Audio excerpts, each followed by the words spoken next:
Sesungguhnya, soal hubungan antara partai politik dan pemerintahan, seharusnya hubungan tersebut tidak banyak bedanya. Apakah partai itu ada di dalam pemerintahan ataupun di luar pemerintahan? Partai politik harus tetap kritis dan berpegang sama kepentingan rakyat, sama kepentingan konstituennya, sama ideologi perjuangannya. Walaupun ada di dalam pemerintahan, partai politik harus tetap kritis dan tidak membebek pada kekuasaan. Dia harus tetap bersikap kritis waktu berdiskusi di dalam pemerintahan. Begitu juga partai yang ada di luar pemerintahan. Kalau kebijakan pemerintah baik, dia tetap harus memberikan dukungan demi kepentingan rakyat. Kalau pemerintah keliru, partai punya suara di Dewan Perwakilan Rakyat buat menyuarakan pandangannya yang berbeda. Sebagai partai di luar pemerintahan, dia nggak boleh asal nggak setuju dan selalu nggak setuju. Dia nggak boleh berprinsip pemerintah selalu salah. Dia harus tetap objektif dalam menilai kebijakan pemerintah dari kacamata kepentingan rakyat. Nah, sikap objektif saat berada di dalam maupun di luar pemerintahan ini sudah dicontohkan. Ini sudah diberikan teladannya sama Ibu Mega kepada kita. Sama Ibu Megawati Soekarno Putri kepada dunia politik di tanah air. Kita ingat, waktu masih mendukung pemerintahan Pak Jokowi, waktu masih berada di dalam pemerintahan, Ibu Mega tidak lantas membebek begitu saja sama Pak Jokowi. Ibu Mega tetap kritis. Waktu Pak Jokowi menginginkan masa kekuasaannya diperpanjang menjadi 3 periode dengan dalih rakyat sangat puas sama pemerintahannya. Nah, berbeda sama ketua-ketua partai lainnya, Ibu Mega nggak tergoda dan nggak ciut. Dengan tegas dia menolak keinginan Pak Jokowi buat berkuasa lebih lama. Ibu Mega patuh sama aturan main.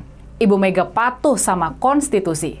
Masa jabatan presiden maksimal 2 periode. Padahal nih ya, andai saja Ibu Mega dan PDI Perjuangan membebek sama kemauan Pak Jokowi, mereka bakal bisa menikmati kekuasaan lebih lama lagi. Sampai sekarang mereka bakal berada di pusat kekuasaan. Benar nggak? Gimana nih kalau menurut kalian?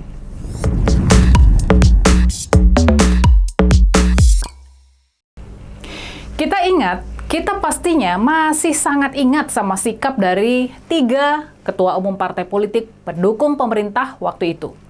Pak Erlangga Hartarto dari Partai Golkar, Pak Zulkifli Hasan dari Partai Amanat Nasional, dan Gus Muhaimin Iskandar dari Partai Kebangkitan Bangsa. Dengan nada dan pilihan kata-kata yang beragam, mereka semua ikut mempromosikan Pak Jokowi bisa menjadi presiden 3 periode. Mereka adalah ketua-ketua partai yang membebek pada kekuasaan Pak Jokowi. Tapi Ibu Mega berbeda. Dia beda kelas. Ibu Mega nggak membebek sama Pak Jokowi. Dia nggak terbelenggu nikmatnya kekuasaan. Dia teguh berpegang pada aturan main, demokrasi, dan konstitusi. Dengan tegas, Ibu Mega menolak lobi-lobi dari istana yang membujuknya supaya setuju Pak Jokowi diperpanjang masa kekuasaannya. Kabarnya, ini konon kabarnya ya, Pak Ahok menjadi salah satu jembatan yang diminta oleh Pak Jokowi buat membicarakan permintaan Presiden 3 periode ini kepada Ibu Mega. Pak Ahok sampai bolak-balik bertemu Pak Jokowi dan Ibu Mega di tengah-tengah pandemi COVID-19 buat menegosiasikan permintaan dari istana ini. Tapi, untungnya Ibu Mega kukuh menolak.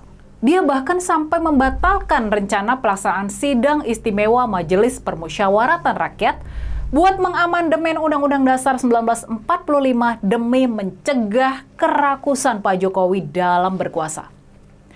Sudah pasti, kita kemudian tahu bagaimana roda sejarah berputar. Pak Jokowi mulai memusuhi Ibu Mega dan menggembosi PDI Perjuangan. Seluruh kekuasaan digunakan, bahkan sampai yang melanggar etika dan aturan sekalipun, buat bertahan di poros kekuasaan dan mematikan PDI Perjuangan.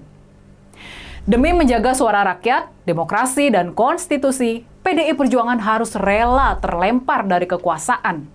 Bahkan, kader-kader terbaiknya, seperti Mas Hasto Kristianto, yang merupakan sekjen partai, dia harus rela buat dikriminalisasi, ditahan, dan dihadapkan ke pengadilan korupsi. Betapa besar pengorbanan PDI Perjuangan, Ibu Mega dan kader-kader mereka demi menjaga suara rakyat, demokrasi, dan konstitusi.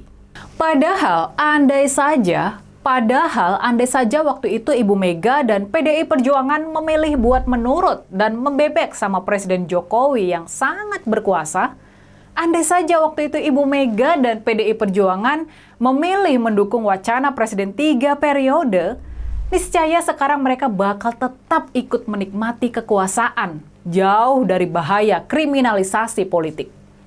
Niscaya sekarang banyak kader mereka yang bakal ikut menikmati kursi menteri dan beragam jabatan lainnya.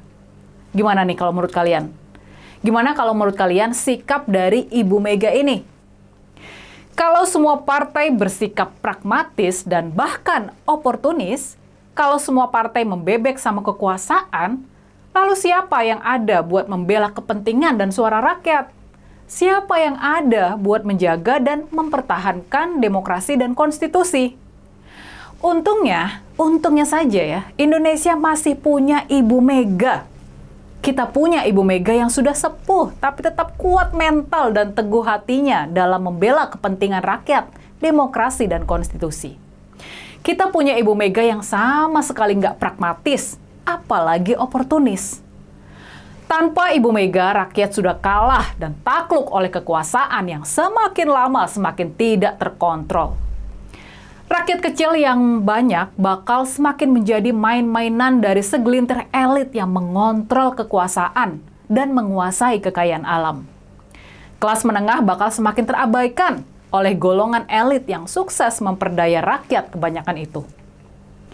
Tanpa keteguhan hati Ibu Mega, kelas menengah bakal terbelenggu dan Indonesia nggak bakal bisa mencapai cita-citanya menjadi negara maju, menjadi negara yang adil dan makmur.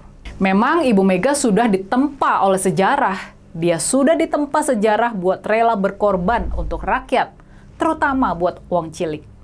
Dia sudah ditempa oleh sejarah dalam menegakkan demokrasi, konstitusi, dan supremasi hukum. Ibu Mega sudah biasa menderita dan berkorban sejak masih muda. Ibu Mega sudah biasa menghadapi intimidasi tentara dan polisi. Ibu Mega sudah kenyang dengan pengalaman-pengalaman dikhianati dan dicurangi.